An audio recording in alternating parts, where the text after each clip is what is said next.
Então, boa noite. Cada vez que as meninas me telefonam, né? Para mim é sempre uma responsabilidade e me sinto num compromisso imenso diante de vocês. Uma escola do nível como essa e permitir uma oportunidade de a gente parar e conversar. Rezei muito para que pudesse estar aqui. Primeiro, para saber se aceitaria ou não o convite. E segundo, o que abordar. E o que eu fico observando, as coisas que nos faltam. Que a gente não fala sobre o assunto. Quando a gente recebe uma criança, vocês desejaram e sonharam ter um filho, o filho que a gente recebe é sempre um mistério que nos chega. E a gente, quando recebe a missão de ser pai, de ser mãe, e eu como colaboradora, né, junto com os pais, a gente sempre quer promover a saúde da criança de uma forma inteira. E pai e mãe sempre dá para o filho o que ela acredita, que eles acreditam que é bom. Então, vocês observam como é que a gente faz um investimento pesado na vida dos filhos em relação à saúde física, ao corpo. Então, como que a gente está sempre atrás da melhor alimentação, do alimento que é saudável, está sempre vigiando tudo, e a vida inteira pai e mãe perguntam para os filhos, você comeu? Eu saí de casa já tem tantos anos, a mãe está querendo sempre saber se eu comi. Porque sempre, né, o afeto está relacionado, né, com a alimentação. Então, a gente se preocupa demais com isso, e a vida inteira preocupado como é que esses meninos estão comendo. A gente está sempre preocupado, e vai crescer, doutora, que tamanho vai ficar no corpo. Está certo? Nós vivemos este mundo. E, ao mesmo tempo, estamos preocupados com a saúde mental, quer que o filho tenha lazer, tem que preocupar com tudo, com o emocional. Mas existe uma coisa que a gente deixa absolutamente atrofiado, que é a saúde espiritual. Talvez ninguém nunca tenha conversado sobre exatamente saúde espiritual. E vocês vão ver que existem 4 perguntas que cada um precisa responder para si, para saber se tem saúde espiritual. Então, é tão interessante como é que isso a gente deixa atrofiado nos filhos. Porque os filhos vão crescendo, a gente continua perguntando sobre esporte, sobre alimentação, sobre um tanto de coisa, mas a gente não aborda os filhos sobre o lado espiritual. Mas por que eu não abordo? Será que é porque eu não acho que é necessário? Será que porque eu acho que Deus é uma tralha que eu carrego pela vida e que na hora que eu preciso é como se fosse um gênio da lâmpada e eu limpasse? Será que eu tenho consciência que eu sou só matéria? Qual é a visão que você tem que é o ser humano? Porque às vezes a gente só tem visão que é unidimensional, quer dizer, eu só sou corpo. E eu falei com elas, eu só vou falar se o grupo for cristão, porque vai conseguir entender o que eu estou dizendo. Não estou falando para pessoas que não têm nenhuma noção. Né? Então, qual a visão que você tem? O ser humano é unidimensional, bidimensional, tridimensional, quadridimensional? A minha visão, que acalma meu coração, é saber que somos quadridimensionais. Quer dizer, Deus habita em cada um de nós. Então, isso me traz uma outra visão do que somos. Também acredito que existe uma outra coisa. A grande maioria de nós parou a vida espiritual e nunca mais estudou. E vive com o que aprendeu do catecismo. E olhe lá. E olhe lá. E dizemos com todas as línguas que somos cristãos, católicos, não praticantes. E, da mesma forma, nós acreditamos, e há um segmento da sociedade, eu acho que isso é muito sério, que Deus é contrário à felicidade humana. Então, como é que eu apresento alguém para um filho se eu acredito que ele é contrário à felicidade humana? Ou, talvez, eu não apresente meu filho porque eu acho que fé, na verdade, só serve para depois da morte. Se a gente acreditar só nisso, nós somos muito sofredores. Porque, na verdade, a fé é importante para aqui, agora, hoje. Para que eu possa construir um homem, uma mulher capaz de dar conta de viver a vida de uma forma inteira. É isso que faz a diferença. Deus nos chama para uma felicidade aqui e agora, não é para depois da morte. Existe uma vida para se viver antes de morrer. A questão é como viver. Então, são essas questões que eu acho que porque a gente não pensa, e a gente está inserido no mundo pagão, a gente vai no fluxo e não para pensar.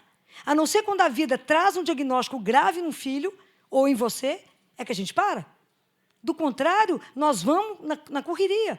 E vocês pais, sob todas as pressões, que hoje o menino nem nasceu, ele já tem que ter um voo marcado para a Disney. Porque se você não levou seu filho até hoje na Disney, como? Tem menino que está querendo dar nó na cabeça do Mickey, que não aguenta mais, e a Disney. Né? Se eles pudessem, eles matavam o Mickey, porque não aguenta mais 4 vezes por ano e a Disney. Então, há de tudo, mas esse lado a gente não preocupa, porque a gente acha que talvez isso não seja importante. Então, guardem uma coisa que eu vou dizer para vocês. Vocês são espelhos dos filhos de vocês. E o seu filho só vai fazer aquilo que ele vê você fazendo. Não terá jeito. Então, tudo que eu tenho que fazer com o filho, se eu estou formando aquele menino, eu tenho que dar consciência para ele que ele é um ser espiritual. Que, na verdade, nós somos seres espirituais fazendo uma aventura corporal. É porque nós não entendemos isso. E se eu tenho um grupo que eu morro de inveja, e que eu sou encantada, e que me deixa envergonhada, são os judeus, sou louca por eles. Primeiro, que me deram a fé no Deus um. Segundo, que eles vivem exatamente o que Deus manda, independente do que você pensa. É maravilhoso porque como eles têm Deus como centro, e a vida deles gira por causa de Deus, e não porque a sociedade pensa isso ou aquilo. Então, quando eu tive a oportunidade de estar em Jerusalém, eu cheguei lá na época da festa das tendas, porque era a festa das tendas, as casas que tinham, e os apartamentos que tinham varanda, tinha uma tenda do lado de fora e eles estavam morando lá. E fura o teto, porque Deus prometeu que vai ter chuva nessa época, então vai chover. E chove de noite. E nessa época Deus fala que existem 4 tipos de seres humanos, está escrito na Bíblia. Né? Deus Pai compara com 4 tipos de plantas. E eles, então, andam nessa época com as 4 tipos de plantas nas mãos, independente do que a gente pensa. Lá é um país absolutamente de turismo, pois sexta-feira eles fecham tudo e voltam só no domingo, porque assim tem que ser. Então, eles não se preocupam com isso. É tão bacana ver como é que eles vivem. Nós não. Nós vivemos a fé como um apêndice. Aquilo que eu falei, a gente anda como um acessório. Como é que seu filho vai viver essa dimensão espiritual? Então, quando a gente pensa na nossa saúde espiritual, talvez ninguém tenha abordado isso para vocês dessa forma, a gente precisa de responder 4 perguntas para saber como é que está a minha saúde espiritual. Essas 4 perguntas em equilíbrio é o que vai gerar a consciência de saúde ou não, né? Espiritual. Porque às vezes a gente tem saúde de corpo, tem saúde de mente, vocês vão ver que às vezes a gente está doente da alma. Então, a primeira pergunta que a gente vai começando a conversar e que vocês vão trabalhar isso com os filhos, à medida que vocês forem percebendo isso importante, é o que existe? Quer dizer, onde estamos? Nós estamos situados no planeta Terra. E esse planeta, nós somos, na verdade, inquilinos, né? A gente esqueceu que é inquilino. E a gente tem destruído ele. Se o planeta que eu vivo, o ambiente que eu vivo, eu gero destruição, ele vai gerar sofrimento e doença em nós. Como vai destruir o cosmos e vai matar a humanidade, se a gente não aprender a cuidar de onde eu habito. Então, se as crianças não crescerem com uma consciência ecológica, eu preciso de consciência ecológica para ter saúde. Né? Se o ambiente que a criança está cuidando está sujo, vai gerar doença. Se está quente demais, é poluição demais. Então, isso é uma coisa que precisa ser lembrada, minha filha. Esse lugar, o meu filho, que a gente mora, a gente é inquilino. Você, quando aluga um apartamento, aluga qualquer coisa, você fica bravo se o inquilino não cuida bem do seu imóvel. E a gente tem destruído e devastado pela ganância. Perdemos a noção de respeito e de cuidado, né? Com a natureza, né? Quantos São Francisco estão precisando nesse mundo, né? Para poder cuidar, né? Entender que somos todos irmãos, né? Todos. Né? Tudo faz parte. A segunda pergunta que eu preciso ser capaz de responder é: quem sou eu? Hoje em dia nós vivemos uma sociedade que se alguém pergunta para você assim, quem é você? Você responde com a sua profissão. Não foi isso que eu perguntei. Não perguntei sua profissão, eu perguntei, quem é você? Não sabemos. Na verdade, nós somos um mistério para nós mesmos. E, na verdade, a gente não pergunta. Então, a sociedade que hoje a gente vive, que não nos facilita fazer uma introspecção, é uma sociedade que nos busca só para fora. Tudo é barulho, tudo é ruído. Todo mundo te convida o tempo inteiro para viajar, qualquer feriado vão viajar. Mas ninguém te convida. Entra para fazer a sua viagem mais séria. A viagem mais difícil que a gente pode fazer na vida é por dentro de você mesmo. Então, quem é você? Né? Quem sou eu? A criança que for crescendo, entendendo, que cada um de nós entender e poder responder, quem é você? Fala, eu sou um sonho de amor de Deus? É diferente. Alguém que toma consciência que ela é uma pessoa amada, ela é uma outra pessoa. Porque a ausência de amor gera tanta doença que vocês não têm dimensão da pessoa que não se sente amada. Porque se eu me sinto amada incondicionalmente por um pai que me criou, que sonhou, que é isso que a nossa religião diz, é isso que cremos como cristão, somos feitos, criados, somos um sonho dele. Então, se eu sou aceita incondicionalmente, eu aprendo a me amar. Se eu sou aceita com meus defeitos, com as minhas sombras, com as minhas dificuldades por um Deus que é Pai, então eu posso aprender a me amar. Quantas doenças são geradas porque as pessoas não se aceitam? Quantas? É coisa demais. Que eu preciso aprender a me amar, a me respeitar. Se eu sou capaz de me amar e me respeitar, eu vou ser capaz de aprender a amar e respeitar aquele que caminha comigo. Mas o princípio básico é a criança crescer sabendo que ela é amada. Antes do pai e da mãe, por Deus. Isso está na nossa mão, poder ensinar para um filho.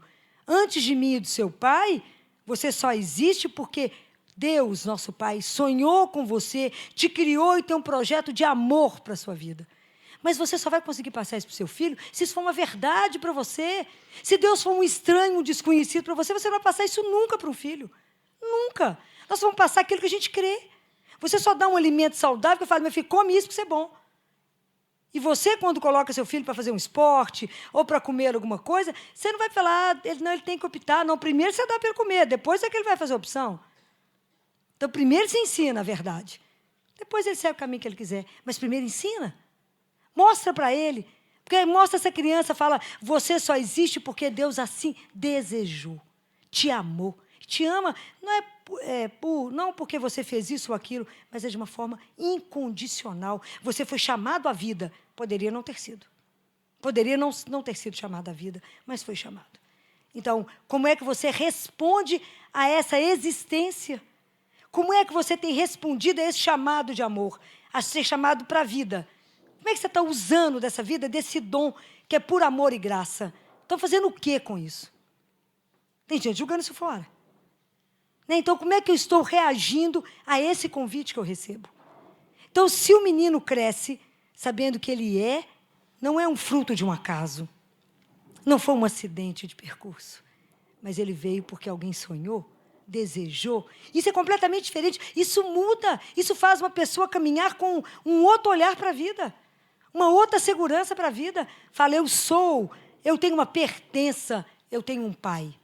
A história de um pai te dá equilíbrio, te dá segurança, saber que você tem um pai. Observe a criança que se sente amada. Ela tem um passo diferente daquela que é insegura porque não tem amor. É completamente diferente o passo. Eu adoro ver menina andar. Assim como adoro ver o olhar. Porque o olho me diz. Se a criança consegue saber tudo isso, e se nós conseguimos entender quem somos, quantas angústias seriam resolvidas, eu vou começar a perguntar, e o outro? Quem é o outro que me é dado? Quem é o outro que é agora meu marido, que é meu filho, que são os filhos, que é minha mãe, que é meu pai, que é o professor, que é o colega, que é o amigo? Quem é o outro que me é dado? O outro é sempre um presente, que muitas vezes a gente não vê. E que o outro fica conosco sempre o tempo necessário para nos dar alguma coisa e para que a gente dê alguma coisa. No sentido, não dar material, estou dizendo em troca de relação. Quem é o outro que está aqui do meu lado? Então, por que a gente não vê o outro? A gente não aprende mais a olhar nos olhos uns dos outros. Então, a gente vive uma sociedade de tanta superfície que a gente só convive na superfície. A gente não mergulha mais nas relações. E a gente não consegue mais saber quem é o outro que caminha comigo. Quem é ele? Então, eu sempre fico parado naquilo que não me acrescenta. Então, eu estou casada há tantos anos, mas eu brigo porque o marido deixa a toalha molhada em cima da cama. Vai perder energia com isso, bobagem. Vai lá, põe a toalha para secar, é mais fácil. Vamos pegar do outro aquilo que acrescenta? Vamos entender que a coisa é curta, que o tempo é curto, que somos finitos, que acabamos. Mas recebemos uma vida de graça para viver com amor, essa é a palavra, para poder entender a existência, para viver de uma forma feliz, entender que o outro está no meu caminho e é um presente que chegou para mim. Então, eu vou olhar para o meu filho de um jeito diferente, falar o que esse menino veio trazer, o que eu tenho para dar para ele, que eu estou construindo um homem para deixar ele por aqui, quando eu for embora. E eu quero que ele seja inteiro. E o menino que compreender essas coisas, que compreender essa pertença, que é amado, e que o outro todo que chegar para ele será um presente, esse menino vai enfrentar a vida diferente. É outra formação que eu estou dando para ele, independente do resto que eu estou dando. Eu estou dando a razão da existência. Então, quem é esse outro? Como que a gente não percebe? Quantas vezes é preciso que o outro morra para que eu consiga ver aquele que está ali? Como que a gente não vê? Quantos presentes nos são dados, né? Quantos professores entram na nossa vida? Quantos amigos cruzam a nossa história? Quantos vizinhos estão perto de nós? E a gente simplesmente passa sem olhar. Há quanto tempo você não olha no olho de alguém de verdade? Há quanto tempo você não para ouvir o outro de verdade? É porque é o tipo que a sociedade nos busca. Ela está sempre puxando para outras coisas. Não está nos buscando para aquilo que realmente é essencial. Então, se eu não me vejo... Então, vocês imaginam uma pessoa que trabalha em ambiente fechado, se ela não se ama, se ela não se aceita, como é que essa pessoa vai estabelecer relação para trabalhar em equipe? Vai ser sempre um problema. Porque se ela não se aceita, ela vai implicar com todos da equipe, vai arrumar confusão com todo mundo e não vai conseguir trabalhar. Vai fazer daquele ambiente de trabalho um inferno. Porque vai implicar com todos. Então, quanto essas coisas são sérias que a gente deixa passar. Porque a pessoa que se sente amada, essa é sempre a palavra, é uma pessoa fácil de estar relacionando em qualquer ambiente. Uma outra pergunta que a gente nunca se faz, não é? Qual é o sentido da minha vida? Qual é o sentido que eu dou para a minha vida? E quantas pessoas hoje suicidam porque não vê sentido na vida? Quantas pessoas hoje estão vivendo aquela vida que se arrasta? Está sendo tão envolvida pelo mundo que levanta a vida aos céus, porque eu tenho que trabalhar, que chatice o emprego, hoje chove, está ruim, hoje está fazendo frio, está ruim, tudo que eu estou fazendo está ruim, porque eu não vejo sentido, eu perdi o encantamento. Eu liguei a minha vida num piloto automático e não tenho mais encanto naquilo que faço. Faço tudo numa repetição e não tenho prazer na vida.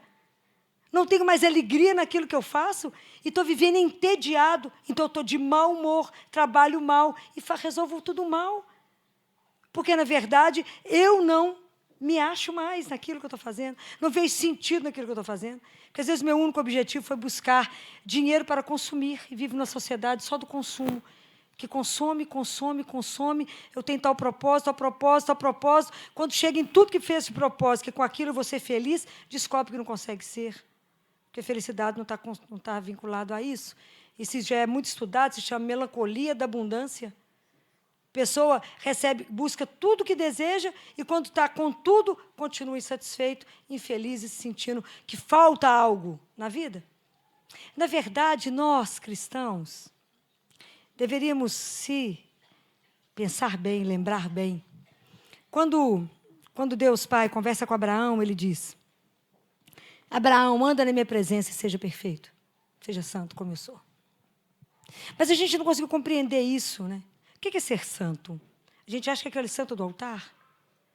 A gente não entendeu que ser santo é fazer a vontade de Deus. O que é fazer a vontade de Deus? Qual é a vontade dele? É viver o amor. Qual é a primeira pessoa que a gente tem que amar? Nós mesmos. Porque se eu não me amo, eu não amo ninguém. Se eu não cuido de mim, eu não cuido de ninguém. Se eu não me aceito, eu não aceito ninguém. Então, a primeira pessoa é se amar. Qual que é a primeira regra de Deus conosco? É viver. Mas é viver bem, é viver em abundância, é viver em alegria, é poder gozar do dom da vida que Deus nos deu, é viver na plenitude que Ele trouxe para nós. Ele fala: eu dou para vocês a minha alegria, para que a alegria de vocês seja completa. E aí é um ateu bacana, que eu nunca gosto de falar o nome dele, que não sei pronunciar, não sei se ele é alemão, e ele sempre provocou os católicos e falou: vocês não têm a expressão de redimidos. A face de vocês, cristãos, é uma face de que parece que alguém foi acorrentado por Deus, acorrentado pelo seu Deus, e vive acorrentado. Cadê a alegria que é a nossa marca? A gente parece um bando de hiena. Porque, na verdade, o nosso trabalho, ele não tem o fim em si mesmo. O meu trabalho, o seu trabalho é fonte de santidade. Porque é nele que eu vou exercitar o amor. É nele que eu vou trabalhar para que eu possa ser melhor. E é o meu caminho do meu trabalho, é o caminho aonde eu trabalho em minha santidade e aonde eu levo o meu irmão também para Deus. Então, observa como é que nós estamos caminhando. Como é que o seu filho está vendo o seu trabalho? Como é que ele está vendo? Com que alegria você está indo trabalhar? Qual a imagem que você passa para o seu filho do trabalho? Que se for só fonte de renda? Então, na verdade, quando seu filho fala que vai fazer vestibular, qual a pergunta que a gente faz para os filhos? Com toda honestidade. Meu filho, você não está dando dinheiro, não. Estou falando mentira? Não, não estou. Porque a gente é corporal. A gente é só corpo, matéria. A gente não prepara o filho para mais do que isso. A gente não prepara o filho para as grandes questões da vida, para as grandes questões existenciais. Então, se o filho não tem um sentido na vida dele, se ele não sabe por que ele vive, eu não gostaria que nenhum de nós, e que bom que somos alguns, que estamos tendo oportunidade, que mesmo que muita gente esteja louco para a Filó acabar, né, porque essa questão incomoda, porque eu estou virando vocês do avesso essas questões, porque antes de vocês passarem e olhar a saúde espiritual dos filhos de vocês têm que olhar a saúde de vocês espiritual, senão já não passa aquilo que não tem jeito. É preciso que quando um filho caminha nesse sentido, eu preciso fazer com que esse menino comece a perguntar, por que você quer fazer tudo isso? Fiquei tão triste quando, há uns dias atrás, lá no CTI, foi um dia pesado, uma das manhãs, que nós estamos tendo umas manhãs muito difíceis, e foi uma manhã que eu tive 2 óbitos seguidos. E foi o dia que estava chegando um tanto de acadêmico de medicina, 4 acadêmicos, chegando residente novo. O CTI estava aquele tumulto. E, nesse momento, a minha assistência é para os pais, buscar os pais, porque os pais morrem no colo dos filhos. Não, os filhos morrem no colo dos pais. Se eles dão conta, aquela luta, fazer o luto com eles. Preparo, busco uma família, desmaio, busco outra família. Não é brinquedo, é uma coisa louca. Então, como eu não tive tempo de dar assistência para os residentes, para os acadêmicos, para ninguém, esperei passar o dia, né? Saí do CTI às 11, resolvi as questões com os pais. No dia seguinte, cheguei cedo, acabamos a corrida de leito. O que precisava, falei com eles todos na sala. Agora nós vamos fazer uma reunião, nós vamos discutir morte. É um pânico. Porque a turma sai toda da Disney, né? Eu brinco com eles que saem todos da Disney, cai dentro do CTI, vira médico, vira residente, vira acadêmico, nunca viu nenhum gato morrer, nem um cachorro morrer, e acha que isso não acontece com ninguém. E com eles, que são ricos, jamais vai acontecer. E que é médico, então, jamais vai acontecer. Pois vai acontecer com todos nós. A questão é como é que eu vou me posicionar diante disso e de que forma eu vou estar de pé diante das questões da vida se eu não tenho uma estrutura aonde me mostra a quem eu pertenço. Eu vou desesperar numa hora dessa. E aí, quando eu perguntei para todos, quando eu conversava com eles e falei, por que razão vocês estão fazendo medicina? Por que razão vocês estão sendo médicos? Fiquei arrasada. Até acabei o assunto, nem dei continuidade. Essa semana já levantei um bocado de questão com ele, estou dando umas aulas esporádicas lá para eles. A razão unânime, de ponta a ponta, que vocês arriscam? Para ter dinheiro. Falei, opção errada, meu bem. Vai se frustrar, vai ser infeliz, vai ser um péssimo profissional. Se colocar primeiro a questão do dinheiro. Falei, acho que eu fiquei tão arrasada que eles olharam para a minha cara, tomaram um susto. Falei, mas vocês estão... Eu tenho que rezar para não cair na mão de vocês. Eu rezo bem para ter morte súbita, para que a gente não precise passar por hospital. E falo, Jesus, é muito sério. Eu falo, o que te motiva não é aliviar a dor e o sofrimento de alguém. O que te motiva não é fazer uma vida do outro um pouco melhor. Se não é isso que te motiva, o seu caminho está errado. Que tem um monte de opção que você vai ter dinheiro. Medicina, não. Medicina tem compromisso. Medicina tem responsabilidade. Medicina tem que ter amor. Se não tiver amor, não entre nela. Mas se tiver amor para dar, entre. Porque não tem nada mais que vai exigir de você. Porque se você não aprender a amar, não entre. Você vai ter que ter cheiro que você não quer sentir. Você vai ter que ver coisas que você não quer ver. Você vai ter que segurar situações que você não quer ver de sofrimento. Então, não entre nesse caminho. Mas se você tem amor para dar, se você está disposto a ajudar o outro a viver com mais dignidade, morrer com dignidade, então vá, faça, porque não tem nada tão lindo quanto poder exercer isso de verdade, né? É maravilhoso. Mas tem que ter um outro olhar em cima disso. Fiquei muito triste com a decisão, com a opção deles. Falei, opção errada. Vocês vão ter que apanhar muito da vida. E vocês são rasos demais, vocês não pensam em nada, não conhecem nada da vida e também não querem conhecer.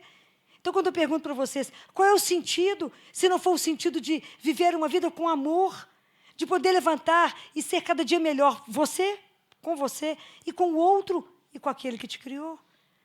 Se a gente não viver nesse sentido, qual é o sentido? Levantar só para acumular dinheiro? Já viu alguém no caixão? Não leva nenhum real. Eu arrumo um menino no CTI, quase todo dia. Terça-feira tiver mais 2 óbitos. Leva o quê? Até os brinquinhos dos meninos, até os lacinhos da cabeça, a gente devolve para a mãe. E acumulamos para quê mesmo? Porque a gente tem a ilusão da imortalidade, mas de um outro jeito. Então, a gente vive na ilusão. Então, que bom que hoje eu tenho a oportunidade de cutucar vocês e pensar nisso. Porque é desesperador quando alguém vai pensar nisso quando está na cama doente. Às vezes que eu já fui chamado por alguns adultos, em fase terminal lá no Mater Dei, no CTI do Mater Dei, é desesperador.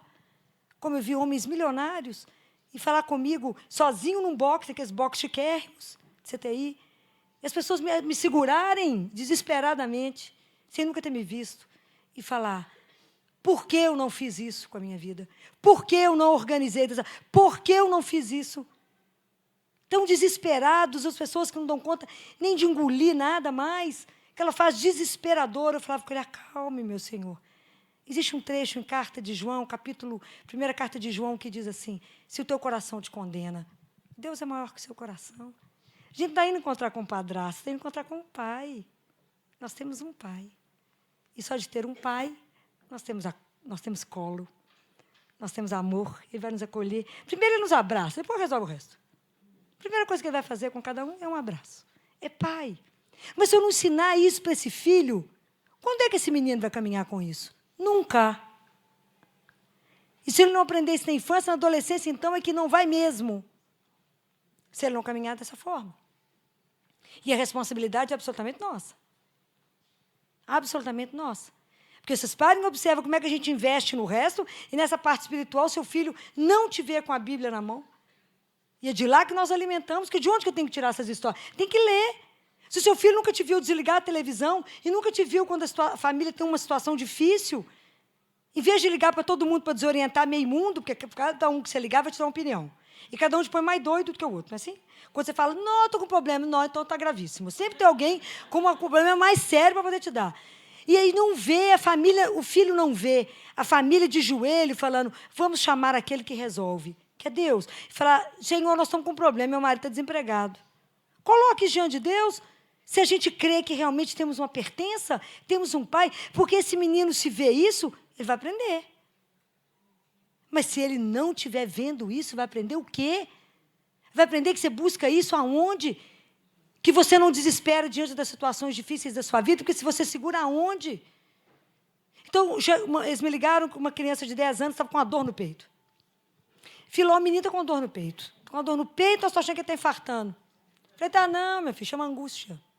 Que é isso, Filó? Falei, porque a família é muito calma, todo mundo tranquilo, ninguém é ansioso nessa casa. Por isso que o menino está angustiado. Que é isso, Filó? De jeito nenhum. O pai não concordou com o meu diagnóstico. Falei, leva lá no consultório que eu vou ver. Não concordaram com o meu diagnóstico, foi para o Mater Dei. Chegou no Mater Dei, o coitado ganhou até lavagem intestinal. Vocês acham que eu estou brincando? Não estou. Ele fez ecocardiograma, ele fez tomografia, ele fez raio-x. Aí ele falou comigo assim, ô, tia Filó, esses é lavagem, mas eu fiz só um pouquinho de cocô, porque eu já tinha feito, tia Filó. Resolveu o quê? Nada. Qual foi o diagnóstico? Não achamos nada. Eles me ligaram. Falei, continuo com o meu diagnóstico. Chama angústia. Vamos conversar? Vamos lá para a gente conversar? Para de me ligar, vamos conversar? Pessoalmente. Graças a Deus o pai foi. Não, Filó, não tem jeito de ser angústia. Falei, vamos me contar a rotina da casa. Então tá, me conta o que aconteceu nos últimos dias, nos últimos meses. Nada. Nada? Tem certeza? Vamos pensar, o emprego mudou? Uai, mudou. Falei, eu estou imaginando.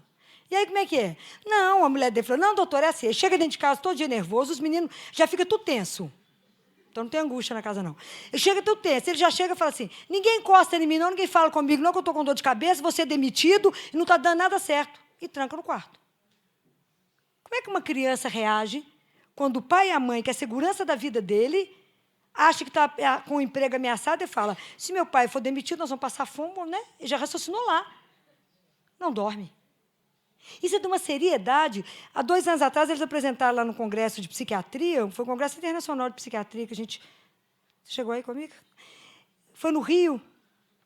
E eles apresentaram um caso de um menino que estava desmaiando na sala. 10 anos de idade, desmaiando. Aí, investigando, não achava nada de doença. Foram psiquiatras, esse menino está passando mal na escola. Por que esse menino está passando mal na escola? O menino falou com a psiquiatra, posso te contar um segredo? Você não toma café de manhã, de sair da escola? Toma, por que você está passando mal na escola? E quando desmaia é fome? É porque o pai era diretor de uma multinacional. E uma família muito rica. Mas o menino escutou o pai falando com a mãe. Mas, assim, está tudo muito bem, mas eu posso ser demitido.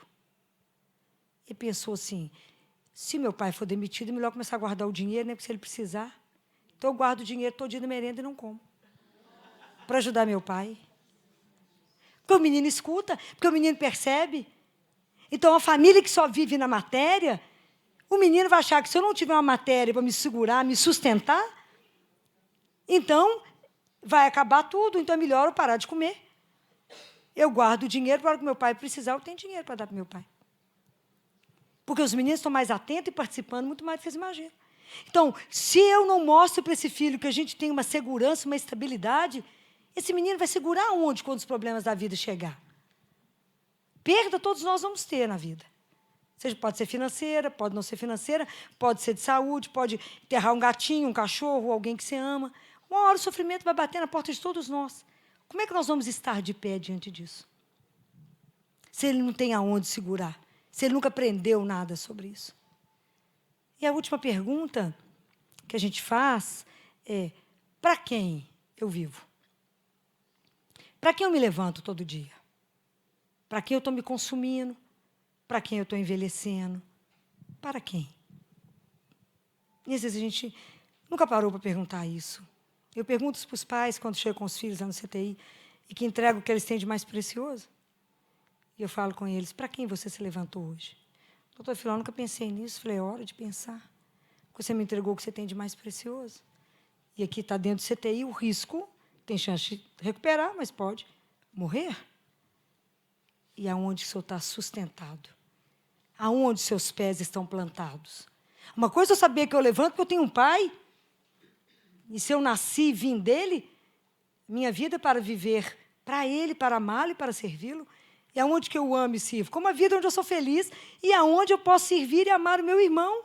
Senão, qual é a razão da sua vida? Se você já levanta de mau humor, já arrasta o dia inteiro, só reclama o dia inteiro, só fala palavrão o dia inteiro. Seu filho olha e fala, gente, esse adulto, um menino falou comigo, não quero crescer, tia Filó, falou ontem. Por quê? Porque esse adulto é muito chato, só vejo o povo infeliz. Ontem, 6 anos. Então, o que nós estamos mostrando para os meninos? O que nós estamos mostrando de diferente para eles? Qual é a razão? Se a sua vida interromper hoje, por quem você está vivendo até agora? Né? Então, essa é a grande razão que tem que nos mover a cada manhã.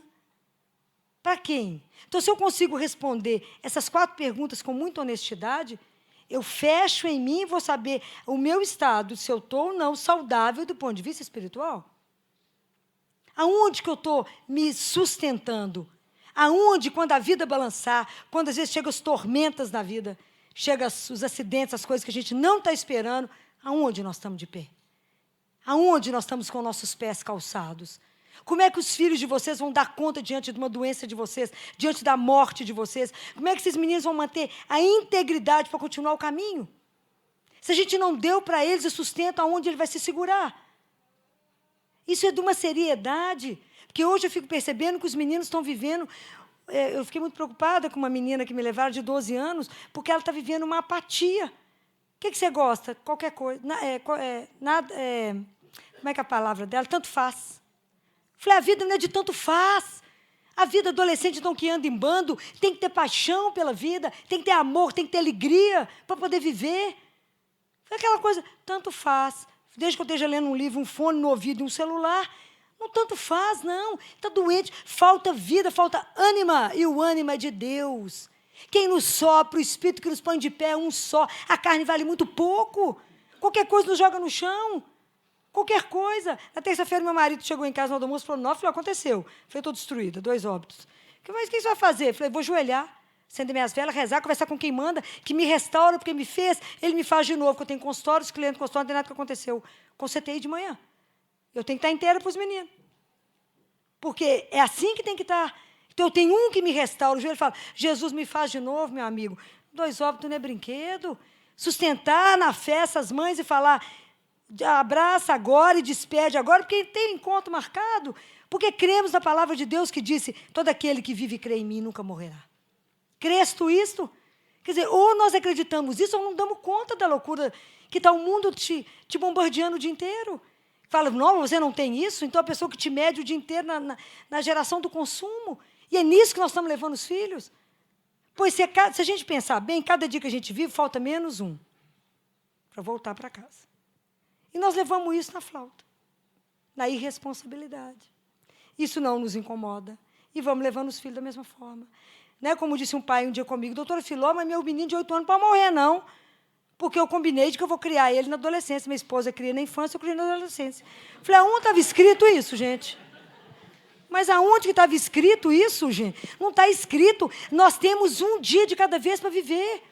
E é só hoje que nós temos para viver. Então, a gente não deixa para falar com o outro o quanto você é importante na minha vida. Que bom que eu te tenho como companheiro, não é? Que bom que eu te encontrei como minha companheira. E como é que a gente deixa para falar isso na hora que o outro teve um AVC? Não escuta ou está mudo, não pode responder. Tudo a gente adia, então a gente adia ser feliz. A gente adia tudo e os meninos vão aprendendo isso. Então, não, amanhã eu rezo. Amanhã a preguiça é maior, o cansaço é maior e não reza também. Aí depois, não, segunda-feira eu começo. E nunca começa. Então, se a gente não, da mesma forma como vocês lutam com garra para que o filho de vocês tenha uma saúde física, põe os meninos para fazer esporte, não quer nem saber, são obrigados a fazer. Querem saber, meu filho, você pode escolher o esporte, você escutou dia no consultório, mas algum você tem que fazer. Então, eu não quero nem saber, meu filho, você vai ter que aprender a rezar. Você vai ter que aprender a descobrir o pai que você conversa com ele. É porque a gente não entendeu nada, então a gente não ensina para os filhos. A gente não entendeu que rezar significa encontrar. Onde você vai agora rezar? Não, vou me encontrar com quem? Com meu pai. Que pai do céu. Vou conversar com ele, porque ele me escuta. Ele é onipresente, onisciente. Mas vai me escutar? Vai. Pode falar com ele, que ele te ouve e te atende. E faz o bom para você? Não, o melhor, porque Deus não tem nada bom. Deus tem só o ótimo. Ele é pai. Então, se a gente não carregar essas coisas com firmeza, como é que a gente vai dar conta quando o filho não passar em algum lugar? Quando ele não der conta de alguma situação? Fala, meu filho, Deus não te deu isso? Porque isso não era o bom para você. Tem algo melhor te aguardando. Por que a senhora sabe? Porque você tem um pai que te ama antes de mim. Você tem um outro pai. Mas não é fácil. A gente só dá isso para os filhos, e isso fará uma diferença na vida do seu filho. Ele saber que ele é um menino amado. Tem vocês, mas tem um maior. E que tem um projeto na vida dele, que ele pode contar com esse Deus sempre. Se ele não viver assim, como é que sustenta? Como é que dá conta dos embates da vida? E que menina, gente, eu quero, sinceramente, poder olhar para os meus clientes, eu falo com eles, eu quero morrer de orgulho de vocês. Não só porque vocês deram tão brilhante, e hoje em dia, do ponto de vista intelectual, os meninos estão espetaculares, mas é o que eu quero que ele esteja uma pessoa inteira. Então, não há uma sociedade, não há uma formação se eu não colocar valores. Nós estamos deixando de dar. Eu tenho que dar os valores, mas eu tenho que tê-los. Meu filho, você vai aprender a amar, respeitar, ser solidário, olhar para o outro, cuidar do outro, porque você aprendeu que alguém faz isso por você. É assim a vida. Porque a nossa vida, meu filho, não encerra aqui, não. Nós temos uma eternidade. Quando eles me ligam e falam, filho, é o pai do menino de 4, né, uma criança de 4, um de 5, pai infartou. De uma vez, morreu. O que eu faço? Falei, fala que seu filho sobre a morte. É um dos direitos da criança, é saber sobre a morte. Leva no velório? Leva e conversa sobre o que você crê. Para que seu filho, a forma como você reage, é a forma como seu filho reage. Guardem isso. O menino fica olhando para vocês. Ontem eu fui olhar um ouvido do menino. O pai abraçava o menino, eu falei com ele, seu filho está achando que eu sou uma tirana, porque da forma como o senhor está abraçando o menino, ele está falando, não, vai vir alguma coisa péssima, porque meu pai está apavorado me agarrando. Falei, coloca ele aqui e fala, meu bem, a tia Filó vai ver seu ouvidinho. Ponto. Se você, o papai está aqui, segura sua mão. Ponto. Aí o menino fica quieto, olha o ouvido. Se você fala, vai olhar, me fala, não, vai ter uma cor de dor insuportável. Então, como é que vocês são um espelho para esses meninos? Então, como que é preciso que a gente repense, porque antes, muito antes de vocês quererem passar, e talvez vocês nunca tenham pensado que existe uma saúde espiritual, não é? que isso é gerador de neuroses, psicoses. Quantas coisas isso gera. A gente que acompanha vai vendo onde é que está a questão, né? O que está faltando.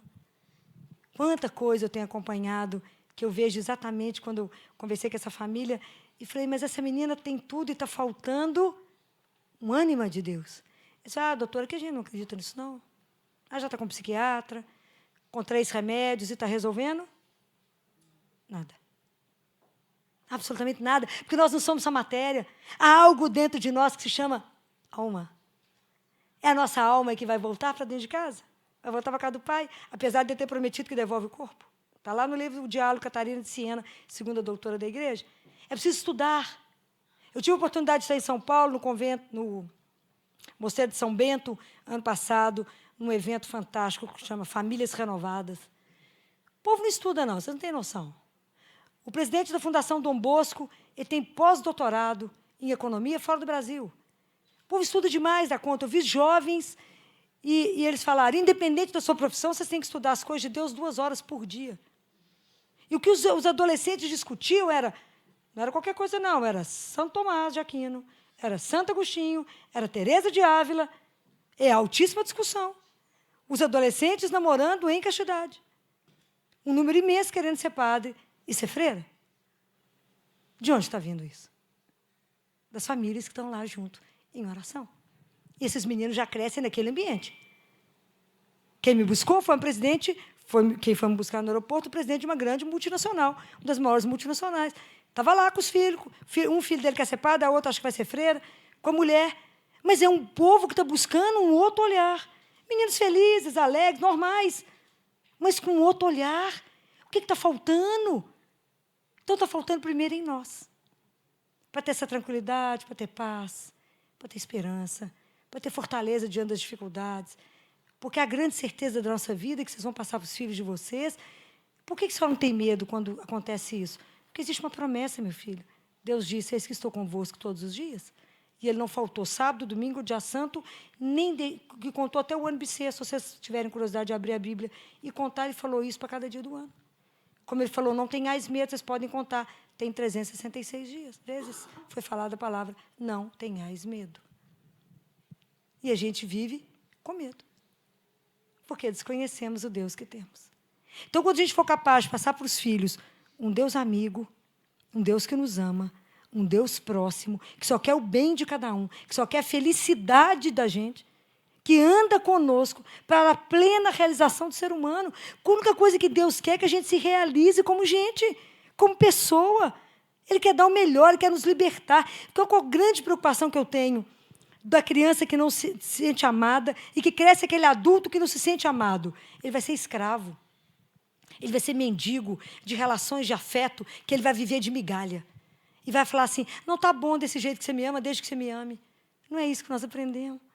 Deus nos ama inteiro, nos ama sem medida. E como é que alguém aceita relações onde ele está vivendo de uma forma escrava, se Deus veio para nos libertar de nós mesmos?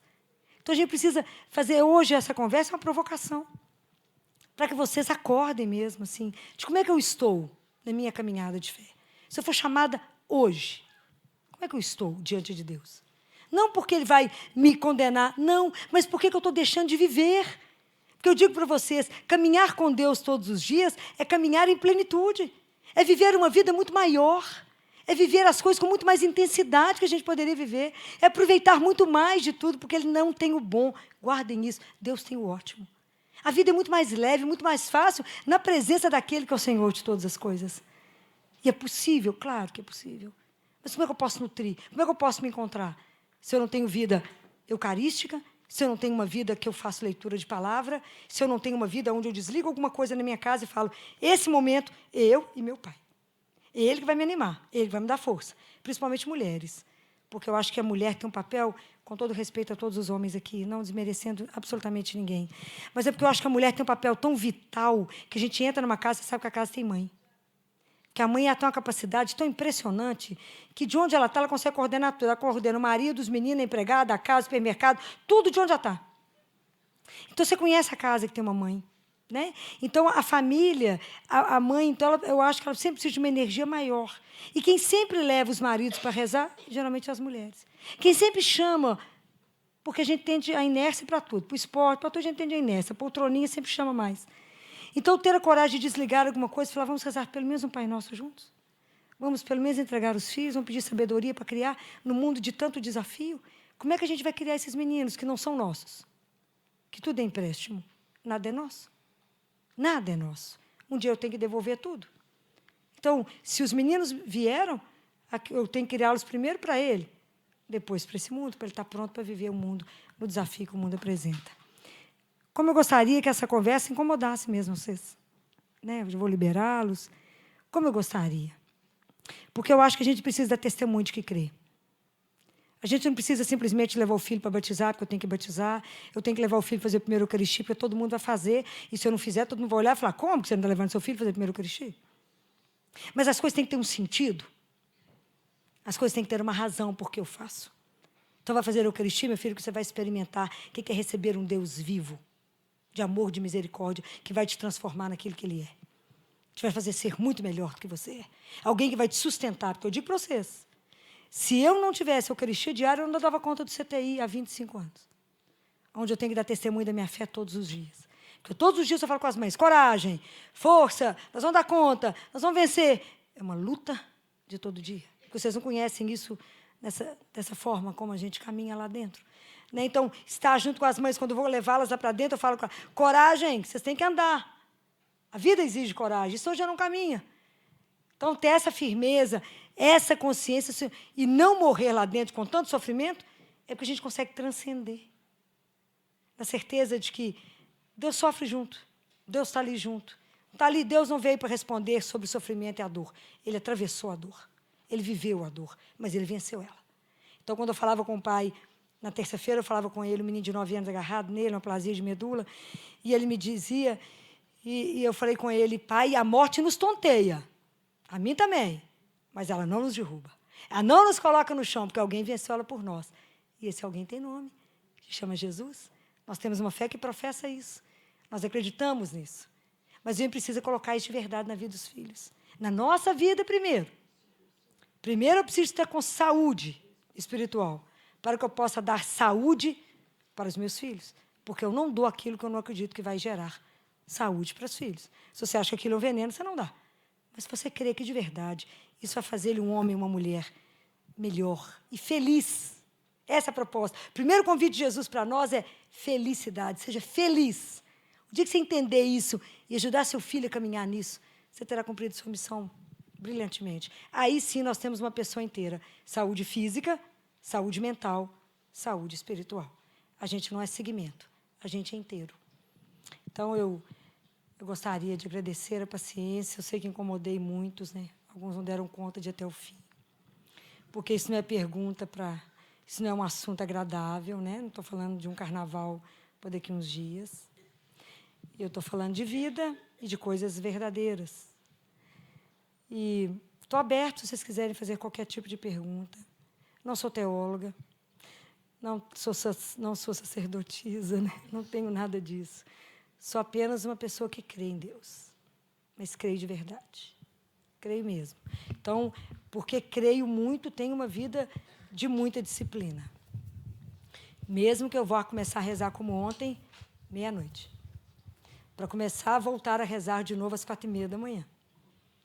Todos os dias. Porque eu tenho que entrar na igreja todos os dias às 6h15, porque eu bato o ponto às 7h, assisto missa.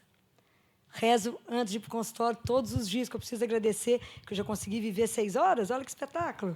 O dia que a gente entende que a vida é graça, cada tempo, cada período que eu vivo, eu falo, muito obrigado, porque você me deu a oportunidade de viver até agora.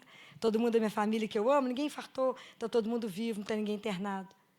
A gente que lida no hospital sabe que tudo é uma fração de segundo, e cada segundo que a gente está vivo é um mistério, um milagre e uma graça. E não posso dormir sem rezar, porque eu tenho que repassar o dia e falar com ele todos os dias. Eu falo com ele, meu espírito está nas suas mãos. Se eu morrer essa madrugada, eu estou muito bem obrigada, que já estou com o senhor. Se não, me restauro para que amanhã eu possa vos servir melhor do que hoje. Mas é um dia de cada vez. Não dá para rezar por atacado. Não dá para rezar assim, igual o bezetacil, toma uma vez e dura 30 dias. Não existe. Porque a gente é tão impressionante a nossa preguiça espiritual que você fala assim com as pessoas, quantas vezes você come por dia? Tem gente que tem o privilégio de comer 5 vezes no dia, né? Tem gente com um horário só, o dia inteiro, né? E eu pergunto, alimenta a alma quantas vezes? Em 24 horas, quantas vezes a gente tranca num quarto, desliga o abençoado celular e conversa com o único que manda? Quantas vezes a gente faz isso? Não fazemos. A gente vive angustiado, preocupado, estressado, nervoso, brigando. Por causa de quê mesmo vocês estão brigando? Nós só temos, se a gente lesse Mateus 6, 24 a 34, é falar, não vos preocupeis com o dia de amanhã. Basta hoje. E a gente vive só amanhã. A gente preocupa e está ocupado com aquilo que não vai resolver e nem vai acontecer. Acontece tudo diferente. Aí já gastou uma energia louca, já brigou com todo mundo, já estressou. Se parasse um pouquinho e falasse, pai, me dá o caminho, me orienta. Você acha que ele vai negar? Fala aqui o caminho. Falou, me fácil demais, vamos embora. Mas a gente não faz isso. Porque não crê, é aquilo que eu falei. Não cremos que é bom desse jeito. Não cremos que essa felicidade que ele veio trazer para nós é verdadeira. A gente acredita que felicidade, mesmo é tomar uns remedinhos. Hoje todo mundo toma remédio para dormir, remédio para acordar e remédio para permanecer acordado. Estou falando mentira? Estou nada.